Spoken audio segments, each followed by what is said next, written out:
Senhor Pai, em nome do seu Filho Jesus, Pai, declaramos que o Senhor está na condução de tudo. Pai, te agradecemos pelas essas maravilhosas graças que temos recebido, Pai, pela oportunidade de estar na luta, Pai, declarando o seu poder sobre todos nós, declarando o seu poder sobre o louvor, Senhor, sobre todas as coisas, Pai. Sabemos que estamos contigo, Senhor, que todas as coisas cooperam para o nosso bem, Senhor. Sabemos que temos momentos de tempestades, de lutas, Pai, e também momentos de refrigério, Senhor. Nesses momentos esses momentos de tempestade, Senhor, nos conduz, Pai. Nos leva, Pai, por esse deserto, Senhor. Nos carrega, Senhor. Nos guia, Pai. Nos coloca em seu caminho, Senhor. E eu declaro, Senhor, a palavra sobre a vida da Carmen, que ela seja um vaso seu, Senhor. Que ela não se desvie para a esquerda e para a direita em sua palavra. Não dê a impressão dela, Pai, mas que ela seja usada por Ti, Senhor, em tudo que Tu queres passar para essa comunidade, Senhor. E seja feita a Sua vontade sobre todas as coisas. Eu te agradeço em nome de Jesus.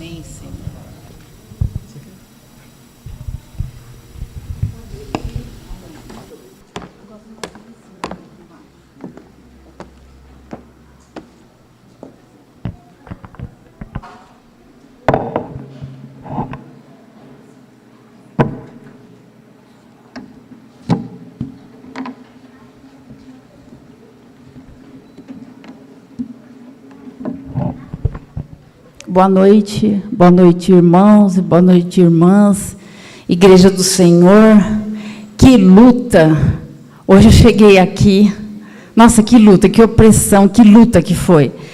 E a luta começou essa semana inteira, desde, acho que foi segunda-feira que o pastor Amir falou para... Vai orar pelas crianças?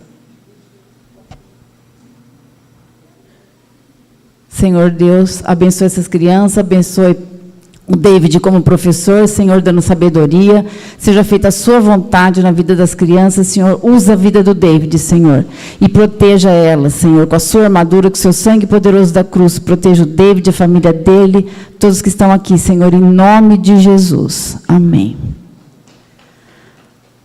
Então, voltando, que luta, quando o pastor Amir mandou mensagem para o Beto, se eu podia pregar essa semana, eu falei sim, mas a hora que eu falei sim, nossa, começou um tormento. Não que eu passei por problemas familiares, mas foi um tormento, eu não dormia, foi muito tenso. E essa noite, era 4 da manhã, eu não conseguia dormir. Falei, Senhor, por favor, deixa eu dormir, para amanhã eu levar a tua palavra. E hoje eu estou o pó do pó, mas para a honra e glória do Senhor, vamos entregar a palavra. É uma palavra forte, foi uma das palavras mais fortes que Deus tratou comigo. Deus está tratando comigo desde fevereiro. Como eu sempre falo aqui na frente, Deus sempre trata com a gente. Toda pessoa que vem aqui, Deus usa. Porque Ele não simplesmente dá a palavra e a gente traz, não. A gente passa pela prova. E a prova é passando por tudo que Ele está passando no nosso coração. Então, desde fevereiro, foi fevereiro, março e abril. A hora que o pastor Amir falou, entrega a palavra, ele nem sabia a palavra que era, eu que comentei com ele essa semana. Mas vamos que vamos. Vamos entregar a palavra do Senhor. E o título hoje é Como pode a luz ser trevas? Hoje eu vou falar de perdão, eu vou falar de coração duro, vou falar de sacerdócio maligno e sacerdócio real. E tudo que está vendo, desde quando o Jamê veio aqui, é uma sequência, né? Depois, em seguida, o Beto veio falando, agora chegou, porque a gente sempre percebe isso, Deus dá uma direção. Então, não sei, são 3 meses que a gente passa por todos os pastores pregando, os diáconos, às vezes o pastor dá oportunidade, mas todos falam a mesma linguagem. E agora a gente está falando vou falar sobre perdão, dureza de coração, sacerdócio maligno e sacerdócio real. Vamos abrir a palavra? Está em 1 João, capítulo 1. 1 João, capítulo 1.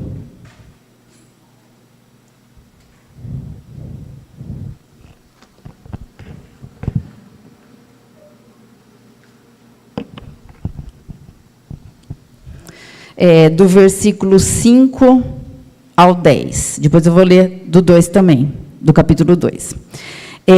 Aqui o título é Deus é luz, o pecado, a confissão, o perdão e a propiciação. Então, capítulo 1, versículo 5. Ora, a mensagem que, da parte dele, temos ouvido e vos anunciamos é esta, que Deus é luz e não há nele treva nenhuma. Se dissermos que mantemos comunhão com ele e andarmos nas trevas, mentimos e não praticamos a verdade.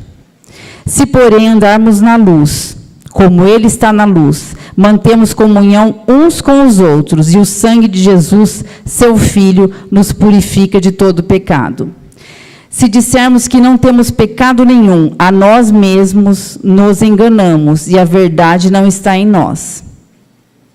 O versículo 9. Se confessarmos os nossos pecados, ele é fiel e justo para nos perdoar os pecados e nos purificar de toda injustiça. Se dissermos que não temos cometido pecado, fazemo-lo mentiroso, e a sua palavra não está em nós. Agora, o capítulo 2, vou ler até o versículo 11. Filhinhos meus, essas coisas vos escrevo para que não os pequeis. Se todavia alguém pecar, temos advogado junto ao Pai, Jesus Cristo justo. E ele é a propiciação pelos nossos pecados, e não somente pelos nossos próprios, mas ainda pelos do mundo inteiro. Ora, sabemos que o temos conhecido por isto, se guardarmos os seus mandamentos. Aquele que diz, eu o conheço, e não guarda os seus mandamentos, é mentiroso, e nele não está a verdade. Aquele, entretanto, que guarda sua palavra, nele, verdadeiramente, tem sido aperfeiçoado o amor de Deus. Nisto sabemos que estamos nele. Aquele que diz que permanece nele, esse deve também andar assim como ele andou. No versículo 7. Amados, não vos escrevo um mandamento novo, senão um mandamento antigo, o qual desde o princípio tivestes. Esse mandamento antigo é a palavra que ouvistes. Todavia vos escrevo um novo mandamento, aquilo que é verdadeiro nele e em vós, porque as trevas se vão dissipando e a verdadeira luz já brilha. Aquele que diz estar na luz e odeia seu irmão, até agora está nas trevas. Aquele que ama seu irmão permanece na luz, e nele não há nenhum tropeço. Aquele, porém, que odeia seu irmão está nas trevas, e anda nas trevas, e não sabe para onde vai, porque as trevas lhe cegaram os olhos. Então, o título, como eu disse, é Como Pode a Luz Ser Trevas? Eu levei um susto quando fui estudar isso aqui. Como pode a luz ser trevas? Porque nós somos de Jesus. Jesus é a luz. Jesus é a verdade, o caminho e a vida. E eu falei, mas eu sendo de Jesus, eu trazendo a luz de Jesus no meu coração, como pode ter trevas em mim? E daí Deus vai mostrando, daí Deus vai abrindo e te mostrando. Quando que há treva em mim? Quando a gente fala assim, não, Deus está tratando, tem áreas da minha vida que Deus está tratando. Só que essa área da minha vida, a gente fecha com cadeado e deixa ali. Lembra quando a gente se converte? Primeiro vem o arrependimento, depois do arrependimento vem o batismo, a gente é inserido no corpo de Cristo e você fala, pronto, virei santo. E a gente sabe que não é isso, que nós somos alma, corpo e espírito, e é uma luta diária sempre. Então, a respeito das trevas. Então, eu achava muito simples. Eu falava, não, eu sou a luz, eu tenho a luz de Jesus. Mas a hora que eu comecei a estudar essa matéria, como pode a luz ser trevas, eu vi que aquela área que eu não deixo Jesus tratar. Voltando lá que eu falei, quando a gente é batizado, daí Jesus é nosso Senhor e Salvador. Então, Ele está no trono e a gente é o servo. Só que tem áreas da nossa vida que é o contrário. A gente está no trono e a gente deixa Jesus no cantinho, falando, fica aí que essa área o senhor não vai mexer. E às vezes fica 5, 10, 15, 20 anos. E Deus está tocando no meu coração nisso. Chega de dar essa área para Satanás. Porque isso me assustou. Porque a área da minha vida, que eu deixo ali no coração, aquela mágoa guardadinho, concadeado, eu deixo a chave na mão de Satanás. Já imaginaram o que é isso? O que é isso? É falta de perdão, é coração duro. Eu tenho uma experiência que eu vivi dos 32 anos até os 41, falta de perdão, problemas familiares e aquilo, a justiça própria nossa. Porque a gente sempre tem razão e a justiça é divina. Então, a justiça própria é isso. Eu tenho razão, meu irmão é o culpado, eu não fiz nada, ou não fiz nada mesmo. Mas qual que é o mandamento do Senhor? Deixa de ter coração duro. Libera perdão. Só que eu fiquei todos esses anos, dos 32 ao 41, ruminando aquele ódio. Porque quando você está com problema com uma pessoa, e problema com família, é sogro, sogra, é primo, prima, irmão, irmã, pode ser um vizinho, pode ser também um chefe, pode ser qualquer problema. Você fica preso naquela pessoa. Lembra que é a falta de perdão? É um cadeado na sua perna, uma corrente na sua perna, na perna da pessoa, e aquela bola horrível. Lembra quando a gente assistia aqueles filmes que tinha aquela prisão, que o preso andava com aquela bola de ferro?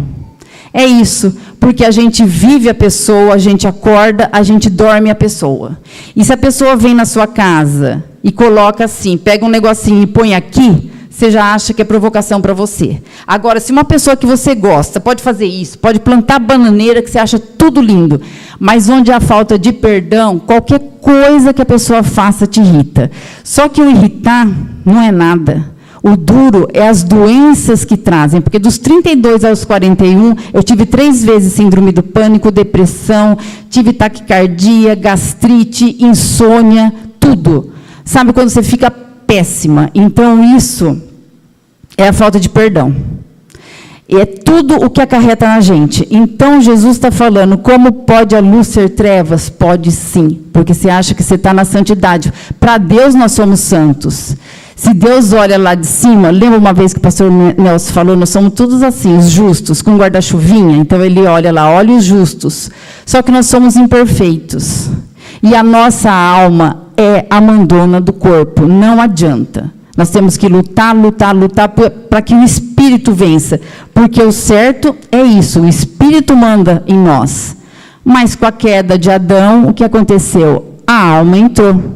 E a alma entrando, ela que manda. Ela tem a justiça própria, ela manda em tudo, ela faz e desfaz. E por que a gente tem problemas? Por que a gente, todas as coisas que a gente não entrega para o Senhor, dá errado? Porque a alma que faz a justiça própria.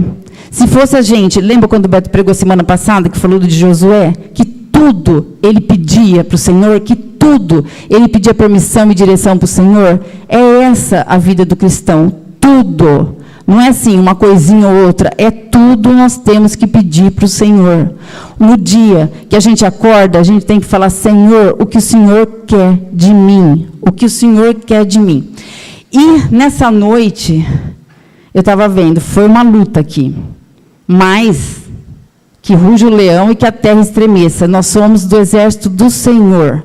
Nós somos do exército de Israel. É o exército perfeito. Tem dias que a gente está o pó, que a gente está, sabe, naquela fraqueza, onde a gente está fraco, é onde vem a força de Jesus, vem a força do Espírito. E é isso que nós precisamos sentir a cada manhã, que nós não somos nada, que é só por Deus, pelo Espírito de Deus que nós ficamos de pé, que a gente consegue fazer as coisas. Enquanto a gente não entregar nossa vida totalmente a Jesus, enquanto nós não deixarmos Ele no trono, nós vamos levar cabeçadas. Porque a gente deixa a certo ponto, e em determinado ponto, o que a gente faz? Não, deixa aqui que eu resolvo, deixa que eu faço, e essa é a vida do cristão. Nós estamos indo para um caminho, nós estamos indo para o alvo, que é a vida eterna, tem altos e baixos, mas nós vamos vencer. E uma coisa que me marcou muito na pregação do Jamê foi, por causa do perdão, eu ando com Jesus hoje. Olha que coisa magnífica, por causa do perdão eu ando com Jesus hoje. E Jesus perdoou todos os nossos pecados, não é nenhum, nem dois, não é aquele maior, não é aquele menor, são todos. Quando eu li isso aqui, eu falei, que vergonha. E às vezes a gente, por causa de picuinha, de alguma coisinha, a gente fica ruminando ódio a vida inteira, não libera perdão, e a gente fica preso naquela pessoa. E o que acontece? Essa prisão, como eu falei, só traz doença. E às vezes é uma bobeirinha, mas às vezes é uma coisa séria, mas não interessa quem está certo ou quem está errado. Nós temos que liberar perdão sempre. Até anotei aqui a passagem, aqui, Mateus 18, 21, 22, nem precisam abrir. E Pedro perguntou a Jesus: Senhor, quantas vezes deverei perdoar a meu irmão quando ele pecar contra mim? Até 7 vezes? E Jesus respondeu: eu digo a você, não, até 7 vezes 70. Então, são 490 vezes. Então, moral da história, a gente tem que perdoar sempre. Tem algum problema, libera perdão. E é aquilo, não é sentimento. Porque se for sentimento, eu tenho minha justiça própria, eu estou sempre certa. Para que eu vou pedir perdão para alguém se eu estou sempre certa? Eu vejo o meu relacionamento com o Beto. Às vezes, quando a gente discute, briga, e fica aquilo, eu estou certo, eu estou errado, eu estou certo, eu estou errado, não chega a lugar nenhum. Mas a partir do momento que eu tomo uma decisão e falo: Senhor, eu libero perdão, não interessa se sou eu ou ele que está certo ou errado, eu libero. Nossa, daí vem com tudo. Pode ser que seja na hora, pode ser que demore um dia, 2, uma semana, mas a hora que a gente traz o problema para a luz de Jesus, Jesus entra com tudo, e daí consegue tirar aquela mágoa do nosso coração, e a gente consegue ser livre para viver, porque o coração endurecido, a falta do perdão, não deixa a gente viver, porque aquilo que eu falei, a gente está amarrado na pessoa dia e noite. Você acorda falando da pessoa, você vive falando da pessoa, você vai para o trabalho falando da pessoa, você dorme falando da pessoa, e vira aquele inferno. E aquilo que eu falei, você dá a chave para Satanás. Então, naquela área do seu coraçãozinho, que você não deixa Jesus tratar, que você fala assim: deixa que eu trato, o senhor fica aí no canto que eu vou tocando minha vida. Um dia, se eu sentir de perdoar, eu deixo o senhor entrar. Aquela área que você deixa, aquela mágoa, lembre-se, o cadeado e a chave está com Satanás. E Satanás vai pisotear e vai fazer a festa na sua vida. Porque ele vai te lembrar o dia inteiro, ele vai transformar a sua vida num verdadeiro inferno, porque o inferno, ele é o especialista. Então, você não vai ter mais alegria, não vai ter mais vontade de comer, de viver, porque você vai viver preso àquele pecado. Então, irmãos, que nessa noite, o Espírito Santo toque no coração de cada um de nós, que a gente consiga pegar essa chave com esse cadeado, que está com Satanás, que tem as mágoas, que tem a nossa justiça própria, que tem o achismo que eu estou certo, eu estou certo, eu estou certo, e entregar para Jesus e falar: Senhor, eu entrego essa chave dessa área da minha vida para que o Senhor cuida. Daí, quando Jesus entra, que Ele vai cuidar, a luz entra. E eu até imagino a chave de Satanás, deve ser horrível, deve ser uma chave toda enferrujada, medonha, com aquela corrente toda enferrujada. A hora que você entrega para Jesus, é aquela chave linda, dourada, resplandecente, que é a paz. Daí a paz do Espírito Santo vem com tudo. Então, lembre-se, perdão é atitude e não sentimento. Porque sentimento, a gente não tem vontade de perdoar ninguém. Nós somos os donos da razão sempre. Para que a gente vai perdoar? Deixa que o irmão vem, deixa que a irmã vem, deixa que o marido vem, deixa que a avó, a tia, o pai, a mãe. E tem pessoas que vão além. Tem pessoas que estão presas ao passado e fica.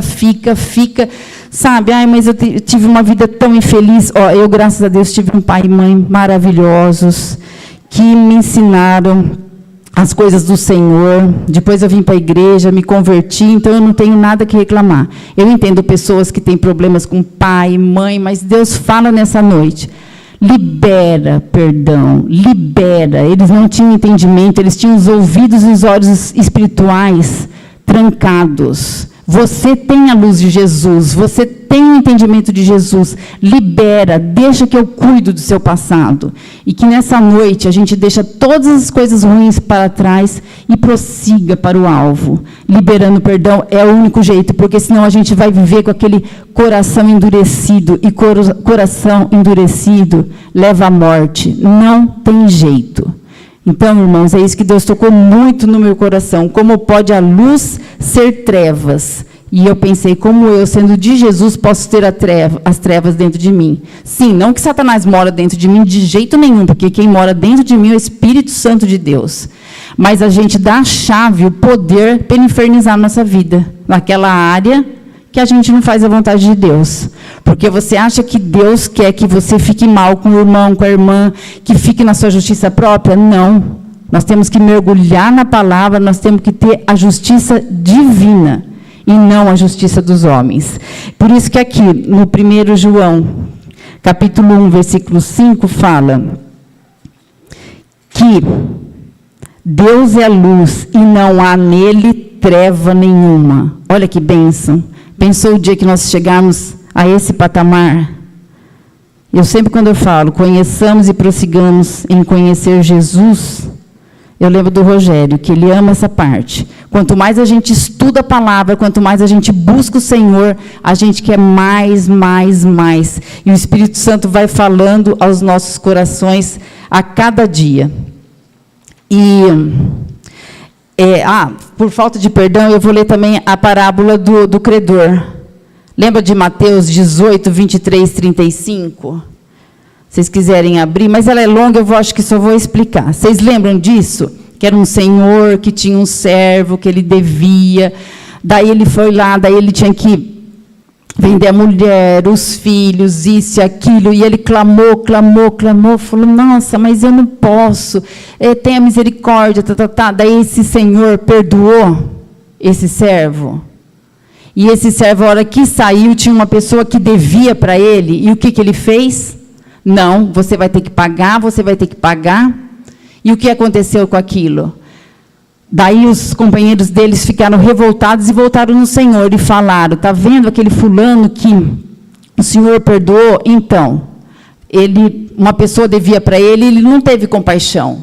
Essa parábola do servo sem compaixão. Ele não teve. Daí o que aconteceu? Ele fala, servo mau, eu vou te entregar para os verdugos. Os verdugos eram aqueles que cumpriam a lei, que cumpriam a justiça. Era como se fosse um carcereiro. Quer ver? Eu vou até ler essa parte que eu achei muito interessante. Está em Mateus 18. Depois, se vocês quiserem ler em casa, do versículo 23 ao 35.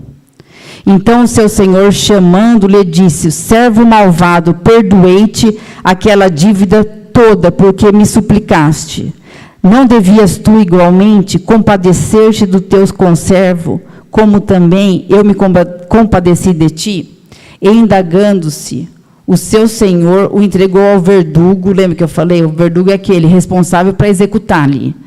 Era como se fosse o carcereiro lá da prisão. Entreguei ao verdugo até que lhe pagasse toda a dívida. Assim também meu Pai Celeste vos fará, se do íntimo não perdoastes cada um a seu irmão. Isso daqui também pegou muito pesado no meu coração. Porque imagina se Jesus fosse que nem nós, cheio de mimimi. Não vou perdoar por causa disso, por causa daquilo, isso e aquilo. Lembra que eu falei da justiça própria? Pensou se ele falasse, não, esse pecado eu não vou perdoar. Esse não. Então, é isso. É a mesma coisa que aconteceu aqui. Já que não perdoou, vai para a prisão. Então, outra coisa que o Jamir falou muito no meu coração foi que quando nós nascemos, nós já temos uma sentença. Nós já estamos condenados ao inferno. Todos. Por causa da queda. Todos estão condenados ao inferno. Daí cabe a mim, a você, graças a Deus aqui todos nós aceitamos Jesus, mas cabe às pessoas falarem, não, eu não quero essa vida para mim, eu aceito Jesus como meu Senhor e Salvador. Daí sim, vem o arrependimento, vem o coração sincero, vem o crescimento espiritual e vem tudo, porque nós temos, quando nós nascemos, olha que coisa forte, a sentença. Nós vamos arder no fogo do inferno. Nós não, em nome de Jesus, que nós já aceitamos. Mas toda pessoa tem essa sentença. É muito forte. Você nasce, vive e vai para o inferno. Se você não conhecer Jesus, se você não entregar sua vida para Jesus, se não tiver mudança, se não tiver crescimento espiritual, se não tiver transformação de caráter, o fim de todos é arder no fogo do inferno. É muito pesado. É muito pesado. E esses dias, é o que eu falei, eu vivi situações que eu falava, meu Deus, como que eu tenho que passar por isso? Mas o Senhor, Ele dá a prova para a gente, porque Ele quer que nós cresçamos. E hoje eu vejo a nossa igreja aqui, o crescimento de cada um. Todo mundo estudando, todo mundo buscando. E aquilo que eu sempre agradeço, pastor Amir e a Cris, eles sempre dão oportunidades para todos nós crescermos. Porque bem antes, quando todo mundo já pregava, eu só estava na liderança, ele me deu a chance. Porque se a gente não vem aqui e ele não dá essa oportunidade, não estou falando só de pregação, ele dá oportunidade em todos, eu estou falando aqui do meu caso. É um peso espiritual, e a gente só aprende quando a gente passa por essa prova. Então, em qualquer situação, a gente, como cristão, nós estamos sempre crescendo. Então, eu acho Deus maravilhoso, porque Ele simplesmente não fala, pronto, está salvo, não.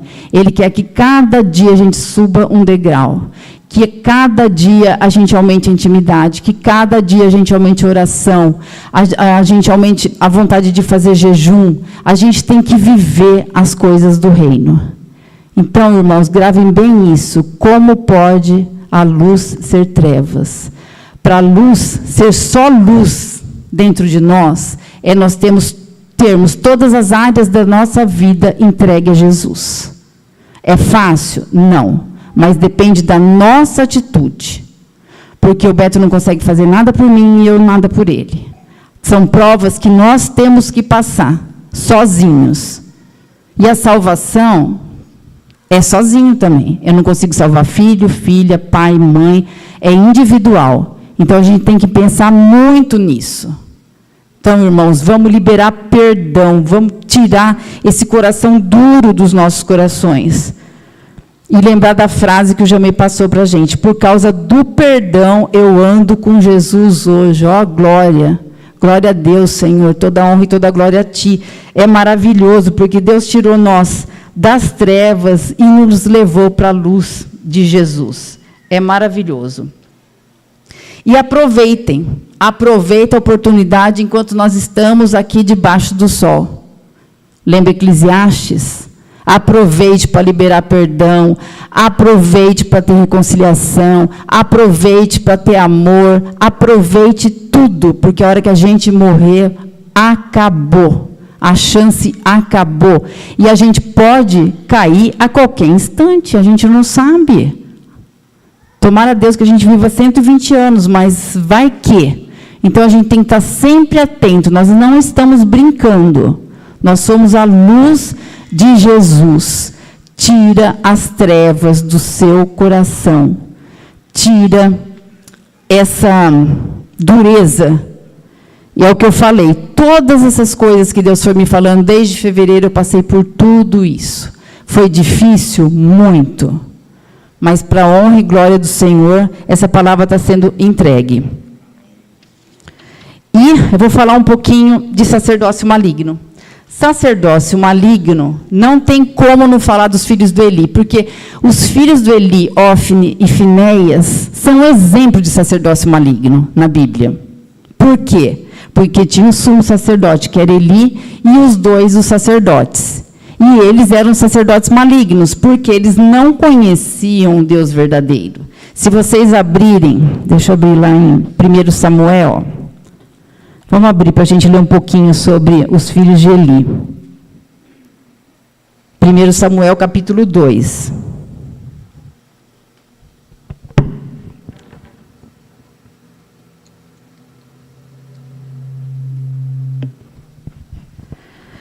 Primeiro Samuel, capítulo 2, do versículo 12 até o 17. Eu não vou ler todos, não. Eu vou explicar, porque senão vocês vão ficar lendo tudo.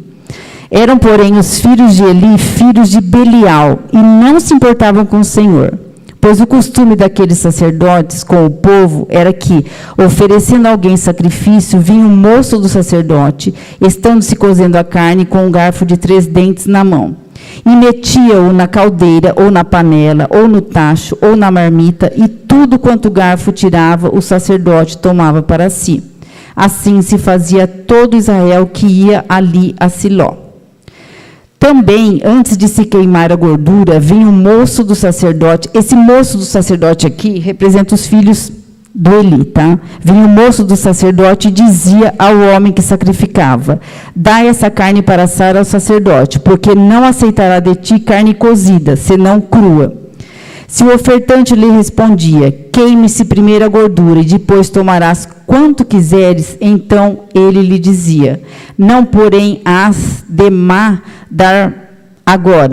me dar agora, senão toma-la-ei à força. Era, pois, muito grande o pecado destes moços perante o Senhor, porquanto eles desprezavam a oferta do Senhor. Então, aqui, Ofni e Finéias, os filhos de Eli, eram filhos de Beliel. E o filho de Beliel, fui pesquisar. Eu achei que era um demônio, mas aqui no Antigo Testamento não há referência. Fala que são filhos da perversidade e da iniquidade. É isso, pastor? Então, tá bom. Então, é isso. Eles eram totalmente do mal. Eles eram ímpios, eles não eram tementes a Deus. Eles misturavam, eles não sabiam o que era o santo, eles misturavam com o profano. E tudo que as pessoas vinham oferecer em sacrifício, tanto os animais grandes quanto os pequenos, eles tiravam a carne crua. O que é isso? Tirar a carne crua, eles não queriam que passasse pelo fogo. E preste atenção, é muito perigoso alguém do ministério, do sacerdócio, não passar pelo fogo. É aquele que só quer as coisas boas, não quer passar pelo processo, não quer passar por nada. Quer chegar aqui, já atingir lá e não passar por nada. Então, gente, tome muito cuidado com isso. O sacerdote que procura uma posição é muito perigoso, é aquele que não quer passar pelo fogo. Por isso é muito perigoso hoje, que nós temos acesso a tudo, ver na internet qualquer pastor pregando. Porque tem muito pastor que não quer passar pelo fogo. Então, eles vão contra aquilo que João Batista falava em João 3,30, que ele cresça e que eu diminua. Para esses pastores que eu estou falando, entre aspas, são aqueles que eu cresça e que se dane o mundo. Eu quero todas as coisas boas para mim. Então, é muito perigoso o sacerdócio maligno, que é isso, não quer passar pelas provações, não quer passar pelos processos, só quer o final, a vitória. E o perigo que eu falei, da liderança que não quer passar pelo fogo. Porque nós temos provações, nós passamos. Porque quanto mais a gente mergulha na intimidade com o Senhor, quanto mais a gente está na palavra, quanto mais a gente ora, jejua, mais a gente passa pelo fogo, porque é crescimento. Nós estamos crescendo. Olha como a Igreja El Shaddai espiritualmente está crescendo. Se a gente for pegar cada um e a gente for dar o nosso testemunho, como nós crescemos espiritualmente, porque está todo mundo estudando, todo mundo pesquisando, e quando a gente mergulha, começa a estudar, pesquisar, o Espírito Santo entra com tudo e faz a obra na nossa vida. Então, o que acontece? Esse sacerdócio maligno não é para os ímpios que estão fora da igreja, esse sacerdócio maligno é uma palavra para os crentes maduros, porque nós temos que observar, voltando lá na parte do coração endurecido, nas trevas dentro do nosso coração, nós temos que vigiar muito, porque dentro da igreja a gente pode estar vivendo isso. Não na igreja aqui, eu estou falando na igreja em Bauru, qualquer igreja, dentro do nosso lar, que tem o marido é o sacerdote real dentro do nosso lar. Então, às vezes, a gente está com o coração contaminado. Então, a gente tem que ficar bem atento com isso de sacerdócio maligno. Olha os filhos de Eli. Eles faziam tudo errado, tudo. Fora que eles se relacionavam com as moças que iam lá apresentar as ofertas. Não vou falar do Eli, que sim, educou os filhos bem ou mal. Vou falar nas consequências desse sacerdócio maligno, desse desprezo, dessa falta de responsabilidade, de fidelidade com Deus, deles viverem o sacerdócio deles de qualquer jeito, bagunçando, e vocês viram o final que aconteceu. A morte de Eli. Então, é o que eu falei, em 1 Samuel, depois lá no capítulo 4, no versículo 12 para frente, vocês leiam, porque senão vai ficar muito extenso aqui eu falando. A morte de Eli. Porque quando eles estavam lá, eles foram mortos, Ofni e Finéias, como uma grande, não sei se foi milhares, não sei a quantidade certa. E veio, então, correu um homem de Benjamim, saído das fileiras, e no mesmo dia chegou a Siló. Trazia rasgadas as vestes e terra sobre a cabeça. E ele que deu a notícia para Eli. Ele perguntou dos filhos, ele disse, não, ele perguntou da arca. E ele disse que a arca foi tomada pelos filisteus. E os filhos de Eli foram mortos. E quando ele recebeu essa notícia, aqui fala que ele era um homem pesado, ele estava numa cadeira, ele caiu para trás e quebrou o pescoço. E a nora dele, que estava grávida de Finéias, ela veio a serviço de parto, ela começou a entrar em trabalho de parto, e ali as mulheres falaram, nossa, no meio dessa tragédia nasceu uma criança, e ela deu o nome de Icabô. Quer dizer, findou a glória de Deus. Até Icabô dá para falar, Icabô a glória de Deus, porque foi terrível. Então, olha, quando tem um sacerdócio que não tem fidelidade ao Senhor, não honra o Senhor, leva tudo de qualquer jeito, ainda zomba do Senhor não se zomba. O que acontece? Deus exterminou, ele cortou essa geração de Eli, cortou. Daí a gente vai falar, nossa, e Davi? Davi também aprontou, daí entra a história de Betseba, ela e Urias, tudo que ele fez, se relacionou com ela, engravidou, pôs o marido dela na frente da batalha, matou ele. Só que quando Natã, o profeta, veio falar daquela história dele, tudo, ele se arrependeu. Daí o que aconteceu? A diferença é que Davi se arrependia. E não era um arrependimento de qualquer jeito, ele se arrependia de coração verdadeiro. E os filhos do Eli, nada, e o Eli também nada. Então, Deus exterminou. Então, a diferença de Davi, porque você vai falar, é o que eu falei no comecinho, Davi também fez um monte de coisa errada, mas ele era um homem que tinha o coração voltado a Deus, ele via que ele desagradava a Deus. Então, a gente tem que tomar isso como exemplo. Nós somos pecadores? Sim. Tem hora que a gente vai pecar? Sim. Que a gente tenha um coração arrependido, que a gente se arrependa e fala, Senhor, me perdoa. E o Senhor conhece nosso coração, sabe se a gente está fazendo de qualquer jeito ou se é realmente um arrependimento. E sabe que o Senhor é misericordioso e nos perdoa. Então, é essa a diferença de Davi e dos filhos de Eli. É que Davi respeitava, honrava e nunca zombou do Senhor.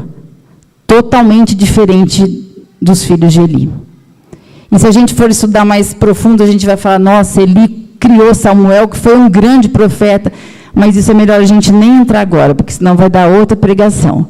Mas como que pode um homem cuidar tão mal dos filhos e ascender uma pessoa tão grande que foi Samuel, o profeta? Então é isso. Vamos continuar então agora. E irmãos, que eu também estava vendo, quando a gente sentir que dentro de nós existem os indícios de sacerdócio maligno, lembre-se do que eu falei, dentro de nós só mora o Espírito Santo. Satanás não mora dentro de nós, mas ele pode estar com a chave de áreas da nossa vida, que a gente não deixa ele entrar, Jesus entrar com a luz, então ele fica dominando, infernizando a gente. Quando a gente perceber que nós estamos tendo justiça própria, que o nosso coração está endurecido, que a gente não consegue liberar perdão, que a gente não consegue nada, a gente confessa o nosso pecado ao Senhor. Peça perdão ao Senhor e deixa o Senhor aplicar o fogo e tirar tudo o que não presta de dentro do seu coração. Gente, imagina o que eu vivi esses dias. Porque tudo isso aqui aconteceu situações que eu passei. É o que eu falei, Deus põe à prova. Ele não dá uma palavra só e fala, irmão, filho, prega lá, leva lá para eles. Não, ele põe a gente à prova. Então, hoje, quando eu cheguei aqui na igreja, eu falei, meu Deus, hoje eu estou pó. Daí, quando eu vi esse louvor aqui, eu falei, Senhor, que opressão. Mas, para a honra e glória do Senhor, nós vamos sair daqui com o coração puro, o coração aliviado, com a luz de Jesus e deixar entrar em todas as áreas que são trevas dentro do nosso coração. E temos que tomar cuidado com uma coisa. As mentiras de Satanás, as coisas que eles vão colocando, que ele vai colocando na nossa mente, vira fortalezas. E quando vira fortalezas, é muito difícil de tirar. Só por Jesus. E quem não consegue entregar para Jesus, tem o Geidson aqui, que é o psicanalista, que daí ele vai dar um jeito na gente, que ele trata todas essas áreas. A gente sempre dá exemplo do Geidson, mas é o que trata. Ele que trata do nosso coração, das áreas que a gente não consegue. Imagina um psicanalista cristão. Eu nunca fui nele, mas deve ser uma bênção. Mas é isso. Nosso coração é muito difícil, muito difícil. Ainda bem que a gente tem Jesus. E eu fico pensando, e aqueles... Quanto tempo que deu? Dos 32 aos 41? 9 anos. Só de sofrimento que eu fiquei. Se eu conhecesse Jesus, se eu conhecesse o liberar perdão, não tinha sofrido tanto. Nossa, eu me estrupiei tanto. Quase fiquei careca, me deu até alopecia, deu aquelas placas, assim, para você ver como que a ira traz coisa ruim para a gente. Aliás, até o Beto pregou semana passada, que eu achei também interessante, anotei aqui. Nós somos humanos, então nós somos três em um. Olha que lindo, nós somos 3 em 1, que nem Deus. Deus não é único, mas é 3, Deus Pai, Deus Filho, Deus Espírito Santo, nós somos corpo, alma e espírito. Então, imagina essa bagunça quando a gente está tudo perturbado, porque o Espírito quer agir. Se a gente deixasse o Espírito entrar, ia ser uma bênção, mas a gente deixa a alma, que é o jumento selvagem, né? Uma vez a pregação que eu falei, a alma é o jumento selvagem. Ela que manda, ela é a criança mimada, ela quer tudo errado. E a carne está ali para ajudar. Imagina se a gente deixasse Jesus entrar no nosso coração, cuidar. Se a gente ia passar por esses problemas, jamais. Mas a gente luta para fazer a nossa justiça própria. E a nossa justiça própria só leva à morte. E, indo agora para o sacerdócio real, vou abrir lá em 1 Pedro 2,9. Espera um pouquinho.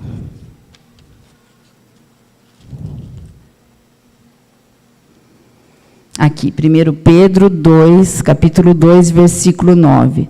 Vós, porém, sois raça eleita, sacerdócio real, nação santa, povo de propriedade exclusiva de Deus, a fim de proclamardes as virtudes daquele que vos chamou das trevas para a sua maravilhosa luz. E é isso que Deus quer para a gente, que nós sejamos um sacerdócio real, que nós sejamos pessoas tementes a Ele, que obedecem, sejamos obedientes e que tenhamos a palavra para nos limpar, nos purificar e nos santificar. Porque o único jeito que nós temos, quando a gente está angustiado, triste, com problema, ou com falta de perdão, alguma coisa, é só a palavra de Deus, é só a palavra que entra no nosso coração, que nos corrige, nos limpa, nos purifica e nos santifica. E a obediência ao Senhor. Nosso maior exemplo de obediência é Jesus Cristo, porque Ele só fez as coisas que Deus mandou. E nós temos que levar isso para a nossa vida. Por isso que Deus fala, sede santos, porque eu sou santo. Então, a gente tem que ser a imagem e semelhança de Jesus. O que significa isso?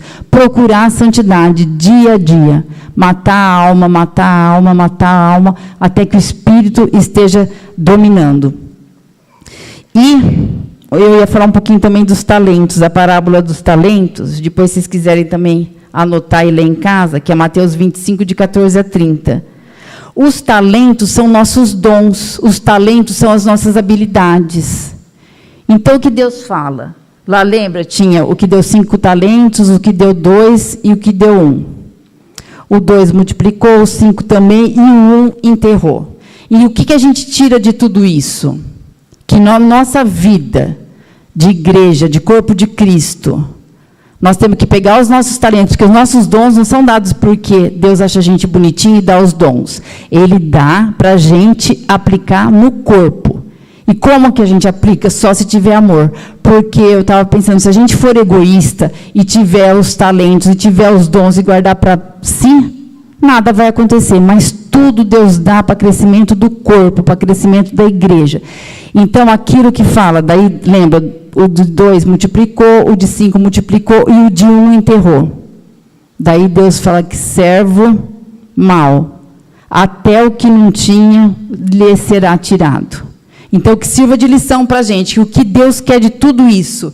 Fidelidade e responsabilidade, irmãos. Então, agora que nós estamos num processo de crescimento espiritual, todo mundo estudando, vamos pegar nossos dons, nossos talentos, os jovens que estão evangelizando, nós que estamos crescendo na igreja, vamos pegar nossos talentos e dar o nosso melhor, porque quando Deus for cobrar, a gente multiplicou, triplicou e não enterrou. Amém?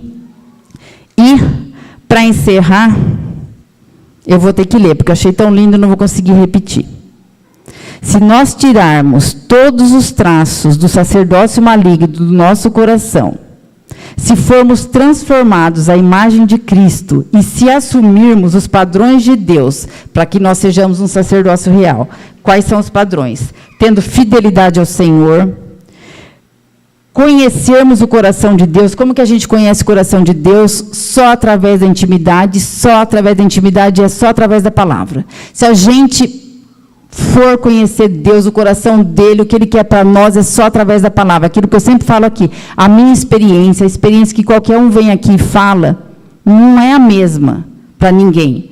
Tem que ter a experiência própria, é ler a palavra, deixar o Espírito Santo tratar, cuidar, e cada hora que a gente abre uma passagem, o Espírito Santo toca no nosso coração de um jeito.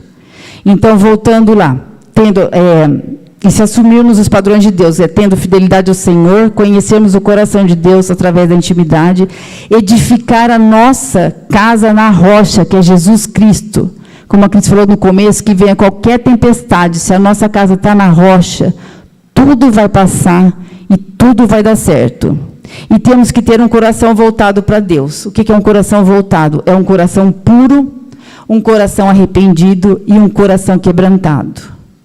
O coração quebrantado, também estava vendo, é assim, você vai para Jesus, mas se você não for para Jesus, você vai para a rocha, então você vai ter as suas transformações gradualmente. Agora, se você não for, a rocha cai em cima de você, daí você vai ser triturado. Então, é aquilo que as pessoas falam, nossa, não veio para Jesus por bem, veio por mal. Então, nessa passagem eu vejo que quando você fala o coração quebrantado é aquilo, que você reluta, reluta, reluta, e quando a pedra vem, ela destrói, tritura e deixa você a pó. E a hora que a gente está a pó, que a gente está totalmente fragilizado, que a gente não tem força para nada, é quando o Espírito Santo entra e faz todos os milagres da nossa vida. E o nosso maior milagre é a vida eterna. Amém? É isso que eu queria passar para a igreja. Amém.